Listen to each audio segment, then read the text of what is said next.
Nzambe apambola bino ngonga ya bikamwa ekokisami mpona yo moto ozali kolanda biso. Ezali archevêque Eradi Mugalu Ben Caleb, représentant légal du ministère Piscine de guérison par Jésus-Christ.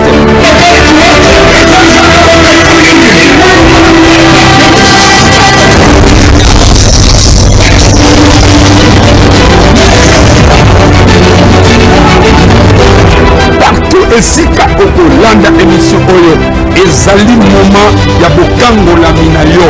Oppression esengeli esuka. Kinshasa ekangolami, monde entier ekangolami.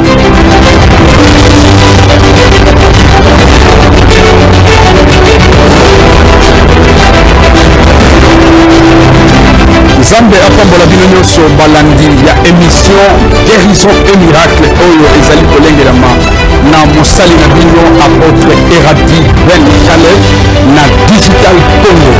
Que Dieu vous bénisse.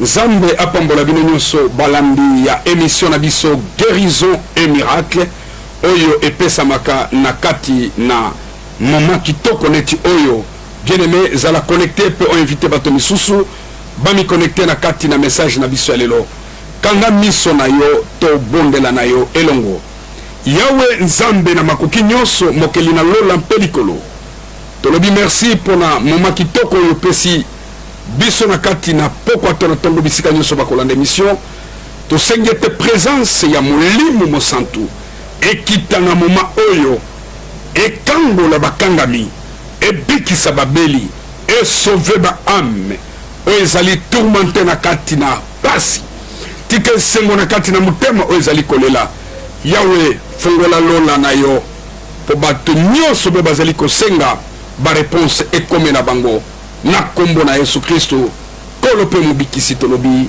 amen. Ndeko na ngai molingami na kati na kolo na memeli yo message oyo ezali message oyo esengeli otema toi oyoka parce que chaque serviteur nzambe apesi ye mission ya kosala likolo ya peuple na ye me ngai apesaki nga mission ya kokombola yo ya kolibere yo pe ya kobikisa baproblème na malade oyo ozali nango na nzoto yango tembe na biso ya lelo nazali kolobela likolo il y a le ciel ouvert. Le ciel ouvert. Bien-aimé. Lola et kangamaka. Lola et répondra kate. Kozalipe moma osenga, osenga, osenga, okomi na suka bosengi na yo. Mais Bible zali kolobanga que kozali moma oyo lola et kangami. Soki lola et kangami ezozela délivrance bien-aimé pour ebuka pe briser ma bondeli na yo ekomela nzambe pour réponse ekomela na maboko na lingi na peso ba verset moko mibale misatu mpona kolobela banani bo basengeli basekue lola. Oh my God, esengeli kosekue lola.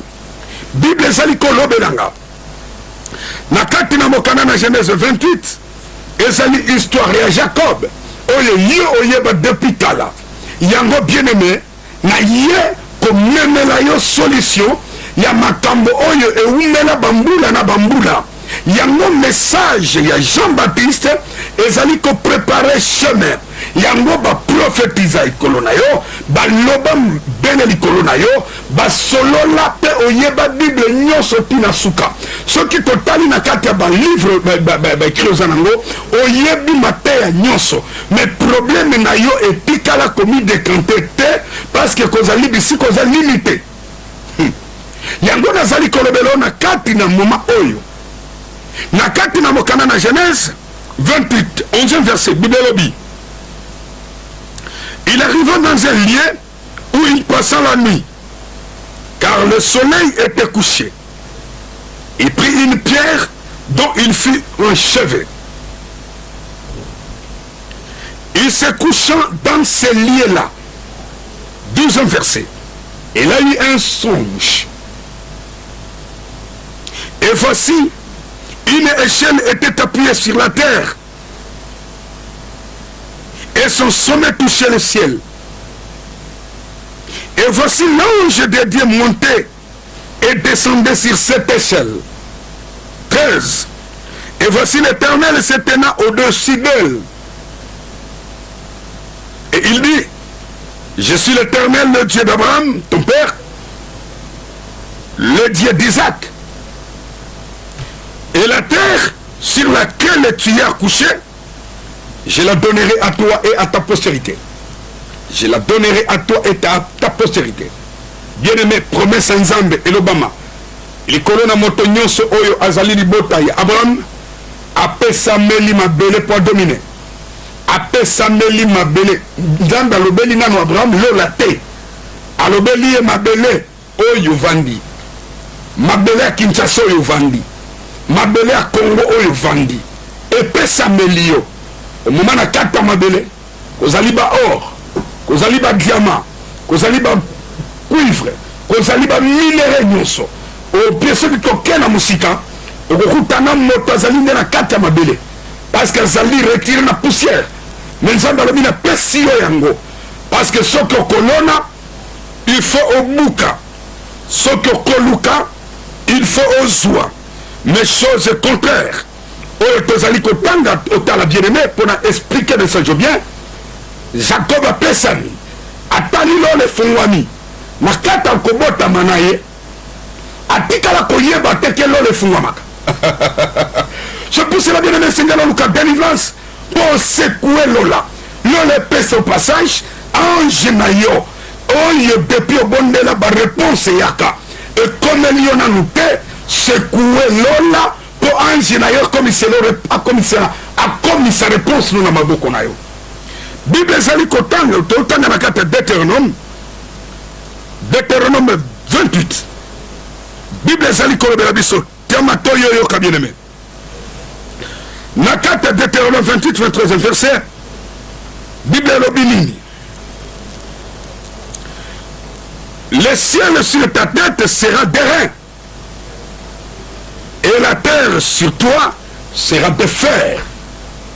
Mabele o epesa melaki mutu ekomini bende lola ya moto ekangami yango bien-aimé moto ozolanda nga na pokwa na lelo to na ntongo esiko kozala nalingi nalobela yo verité oyo ezali nango konyewe tokendaka na bible te tokenda na église te juste kaka po toyoka me tokendaka na église po tokende kosolola na nzambe tozwa connaissance wana e rapporter biso via sika connaissance wana e répondre biso connaissance wana e longola pe buka vala limitation na voile ignorance.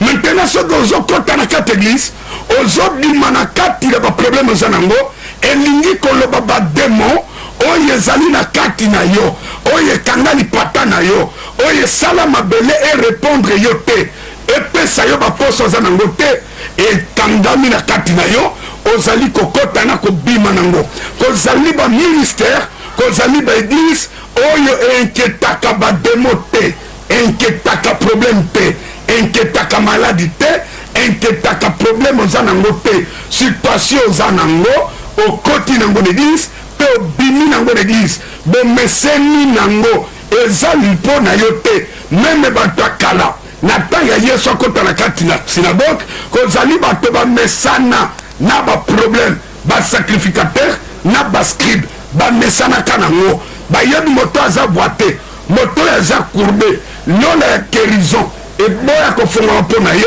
bavandisa ye lolenge wana bazozela mpe ya kufa mpo bakende koasiste yo bien-aimé makambo nyonso mabe koloba teke euti epa nzambe euti na kati na méchanceté satanique.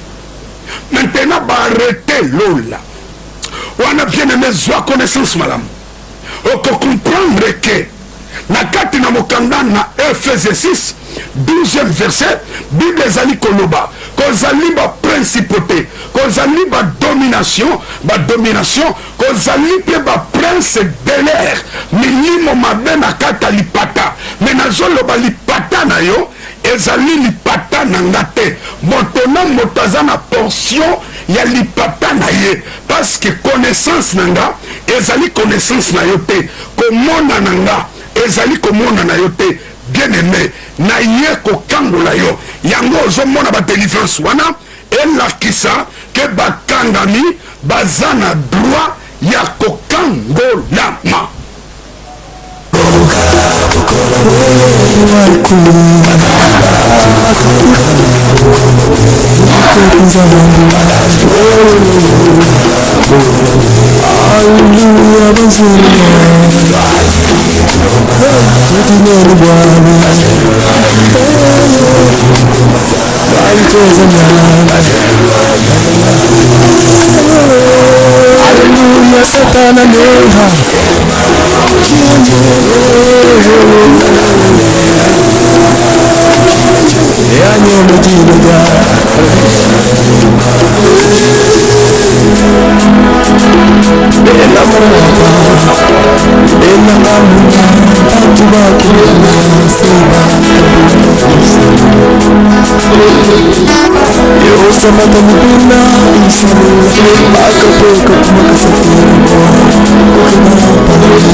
ayant péché réponse ni nzambe ekomela yo yango tali na kati na Babylone.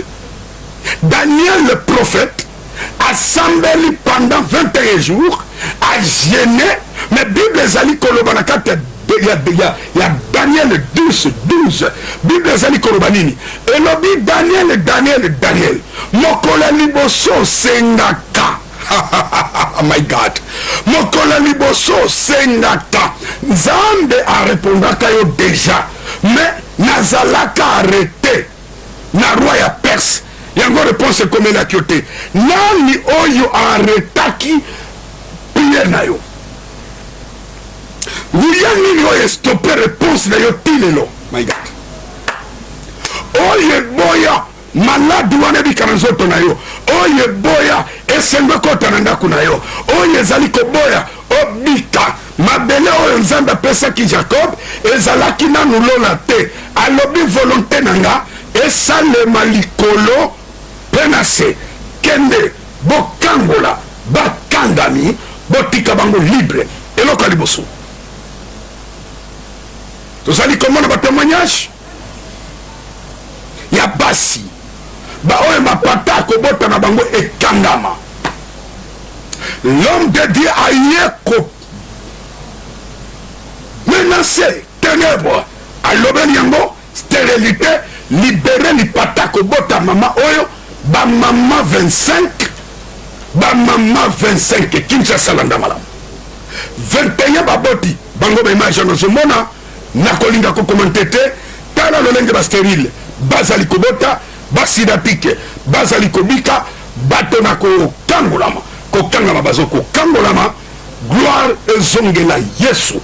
Problème moko eza difficulté, ezali manque, il y a volonté et puis manque, il y a koyeba, yango Bible ezali koloba, mon peuple périsse par manque de connaissance.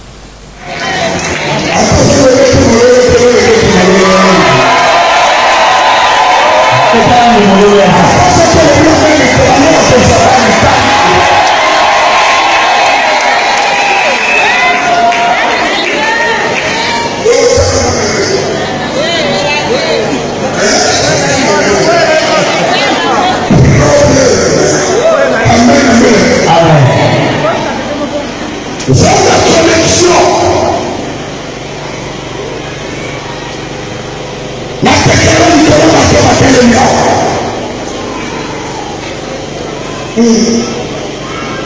Vous avez fait ça comme ça dans le monde, vous avez fait quelque chose pour le monde. Nakamba lilomoko, likolo, bana ya kesolofat. Bayeba tu basana bloqué. Balobiko tokende par prophète. Prophète, papa na bisaba tubana mobalike. Ne bisaba sakaka bana basi. Ne mobeko ebeleli, likolo ya bana basi. Elobike mwana nyesha wasi. Akoliko zalemi tete. Eo prophète na jile tete lenya kwa ibosanza. Na balobi, bamerite, bonsoir. Boué papa na bako. Ce qui me doit comprendre que tokendaka kaka na église po toyoka te histoire ya Yesu, mais tokendaka bakangami bakangolama via cité banda parce que moto azali prisonnier, mais moto aza possédé akokota lola te parce que bitumba na biso ezali ya nzoto te mais ezali bitumba molimo. Molimo na nde akokende komi présenter, molimo na yo nde ekodefendre yo. Maintenant molimo eza prisonnier, même otambola na mutuka, même ovanda na bureau, même bamono na libala, mais libala oyo ezali fonde te, oyo epeselami dote te, oyo eza na eloko te, mais ozobotela yango bana bien aimé na kati na kolo. Yesu aza na posa ya kokangola yo, landa ba message ya délivrance, landa bato bazali kokangolama, tala bato ndenge bademo ezali kobima na kati na bango, tala lolenge bademo ezali koloba na kati na bango. Ita nzambe ere yaka eyaka kolibere na réponse na ange na yo, opika ange na yo na réponse na yo bakomelo lelo. Oh my God, my God. Bien mais celui tozoko kanabilongi te, ça veut dire que tokeseli pe ba réponse na biso. Motulo mutaza na ange na ye, oyo nzambe alobela ya za la gardien, mais ya yo soki akomi faible, passage à malheur nyonso ezokota pe ezobima facilement.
Ili maziwa ingefimba ingetoa kidogo.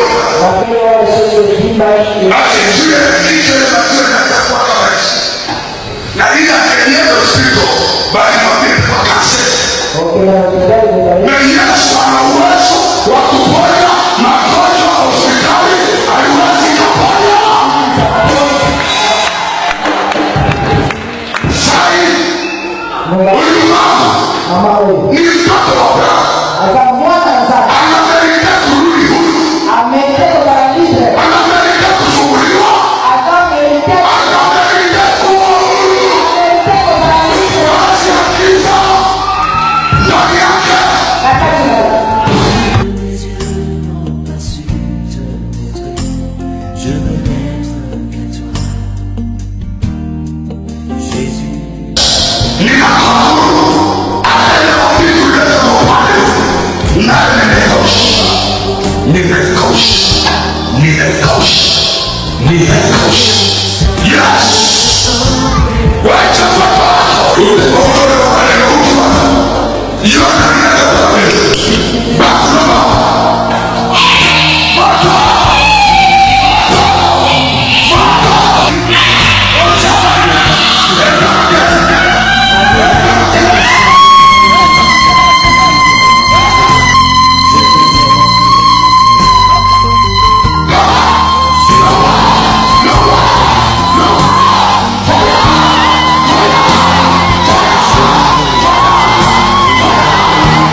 L'église, il y a démonstration de puissance. Parce que puissance en Zambé, et si l'ina nous fait, il y a un moment occasionné. Batomi sous va qu'il y a une loge. On a comment la réponse était.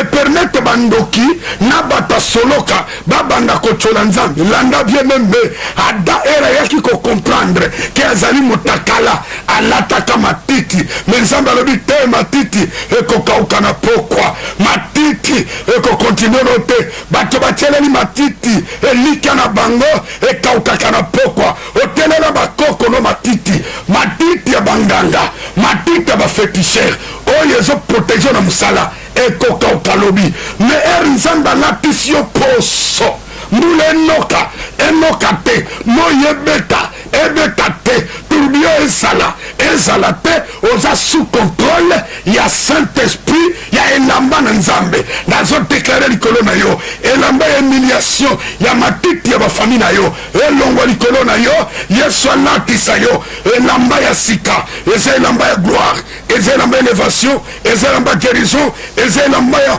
puissance et autorité puissance wana elata yo nesika nyonso ozali kolanda mombu na nzambe na kombo na Yesu Kristo otala ba témoignage otala ba délivrance parce que maloba nazoteya ezovanda te na discours mais ezovanda na démonstration ya puissance nzambe bien aimé soki obandi kosalisa nzambe akosala lisusu te problème Congo ezwi na nzambe baprophète bato baya koluka mbongo de barbare babandi spirituel bakotaki na ministère baya uniquement pona koravir na koiba bible lobi bakokreye miracle ya lukuta bakokreye biloko ya lukuta juste pona kozwa bozwi ya libumu nyonso ekoleka me liloba na nzambe ekoleka te apres yo kozwa bamituka apres yo kozwa baetage apres yo kozwa baterrain me lola compte à rendre nini okopesa epai ya ane na nzambe na yo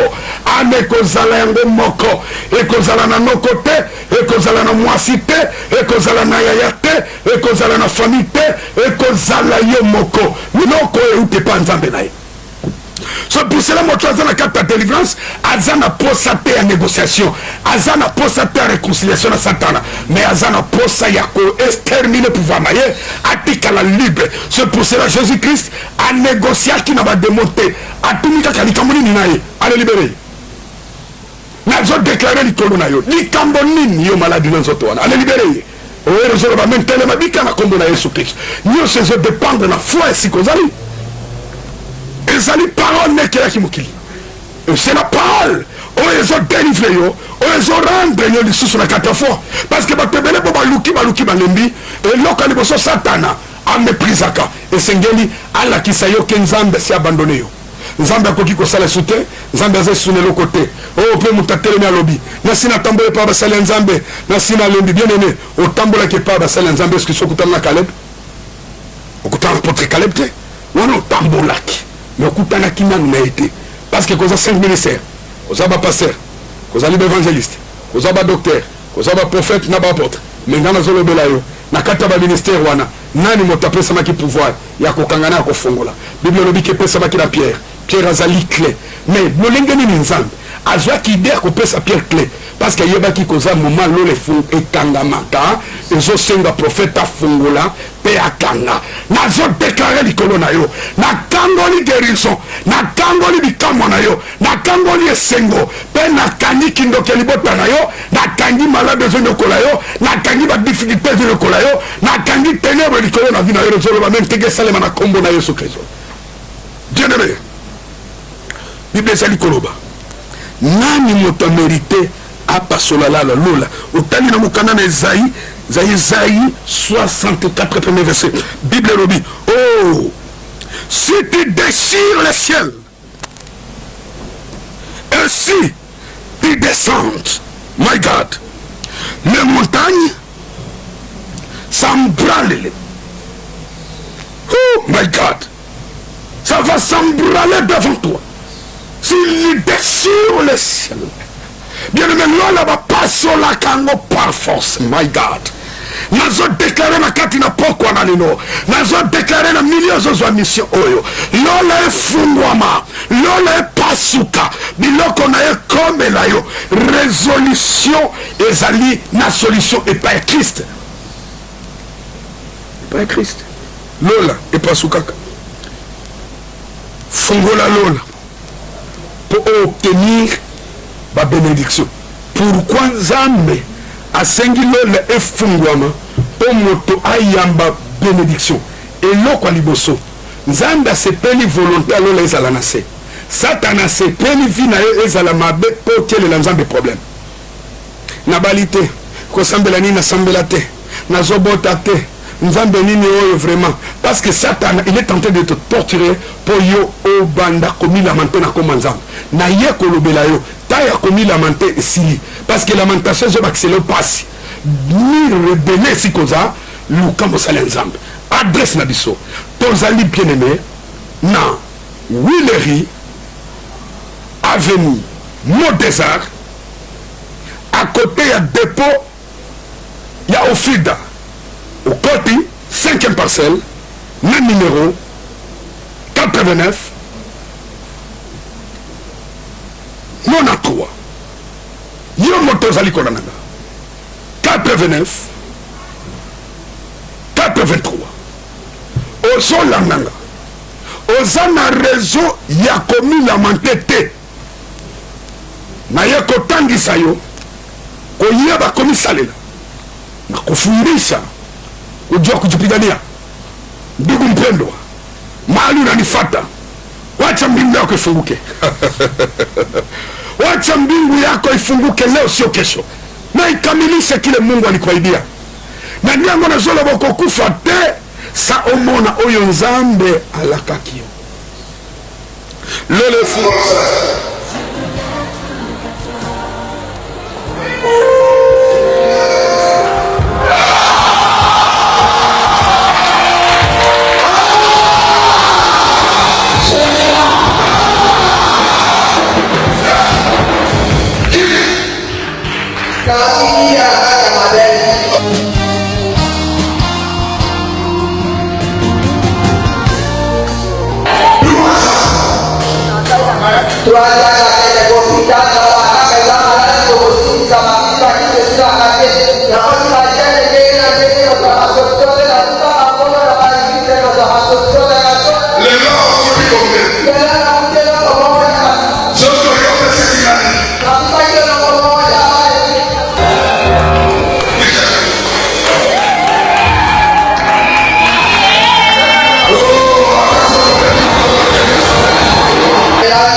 des choses. Ah, 6 jours. Amen. okangi lola na yo opesi badémon déchi opesi royaume ya ténèbre force ya kobloke ange ya solution na yo kobanda te komi opose na moto oyo yebi ete eloko nini ekoki koarete lola na yo soki famille na yo ekolaboraki na baesprit maléfique de mauvais esprits outi na famille ya bachef outi na famille ya basorcier outi na bafamille ya bakisi mama na yo yebi azaki mosali ya bakisi na papa na yo bakota na kati ya baloge na bamisala ya mabe bakenda bino bana botikala na ndako me ndako wana bozobénéficie eloko te parce que lola na bino ekangami eloko nini ekoki koarete lola na yo esprit ya confusion e aretaka mona répondre te koma libanga soki moto aza na kati ya confusion malamu akobenga ngo mabe ekokoma malamu leki yo maintenant na ye mpo na délivre yo biloko wana ekweya lola etikala polele eloko nini ekoki kosala lola moto etikala polele mpo ekangama lourdeur na kati ya makambo nzambe oyebi ozopase moma mabe oyebi litumba na eza molimo mais tu t'encourages dans des bêtises yo moko oza problème mpona koarete lola na yo réponse ekoma te eloko nini ekoki koarete lola na efungama te mémoire ya échec oyo erésonaka banégativité chaque jour otikala koraisonne te ke okoki koresir mais omonaka kaka échec nde kokomela yo yo moko ozwa arete lola na yo eloko nini ekoki kosala biloko nyonso wana esila repentance spéciale repentance profonde ekoloba vérité komi détaché na diable komi connecté na jésus maintenant nazolinga nabondela likolo na yo tokota na prière ainsi kozali bien aimé okodéclare loba eloko nyonso ekanga lola nanga na kati na esika oyo nazali kodone yo au nom puissant de jésus christ fungwama odangi olobi okofungwama yo nguya nyonso ozwa arrete lola na nga erépondre nga te na déchire yo to réponse na nga na récupéré yango amen bien aimé adresse na pesi yo ezali na wileri avenue Modésart numéro 89 83 côté il y a dépôt il y a Ofida côté Liloboka dépôt Ofida 5e parcelle Ndesika piscine de guérison ezwami ezamo umbu na bino apôtre Eradi Caleb kata ba réseau démoniaque pour réseau nzambe ezala connecté na yo tout le temps kosenga ye vous en facilité à kozwa ye que Dieu vous bénisse et qui bénisse notre pays amen.